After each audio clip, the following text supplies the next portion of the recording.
सकाळी जो हल्ला झाला काय भावना आहे? हल्ला झाला ही सुरुवात झालेली आहे आणि भारतीय सैन्य दल आणि देशाचे पंतप्रधान नरेंद्र मोदी साहेब आणि भारत सरकारचं आम्ही खूप मनापासून अभिनंदन करतोय.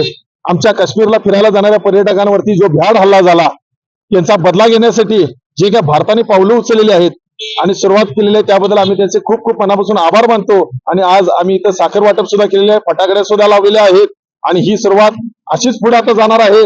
पाकिस्तानचा निस्तापूत झाल्याशिवाय राहणार नाही आणि जे काही त्यांचे भ्याड हल्ले आणि दहशतवादी संघटना आहे त्याचा खतमा 100% आता होणार आहे. कारण हे भाजप सरकार आहे तसं हे गै सोडणार नाही आणि आता मागे घडल्या तशा गोष्टी पुढे घडतील असं नाही आहे. त्यामुळे पाकिस्ताननं पण अशा काय अंधारात राहू नये की आपल्याला काय भारत देश करू शकणार नाही.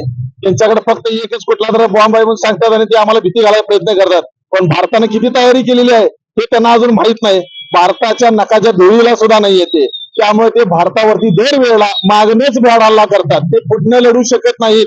भारतीय नागरिकांना मागणेच ते हल्ला करू शकतात. कारण पाकिस्तान्यांच्या मनगडात ताकद नाही आहे की पुढनं येऊन हल्ला करायची. आणि जर वेळ पडली तर आमचा महाराष्ट्रातला कोल्हापूर जिल्ह्यातला सगळा तरुण हिंदुत्ववादी युवक उद्या बॉर्डरवर जरी जायला लागलं तरी आम्ही सगळीजण ताकदीनं उतरू. यासाठी आम्हाला हा संदेश तुमच्या प्रसार माध्यमातून देखील आम्हाला भारत सरकारला द्यायचा आहे.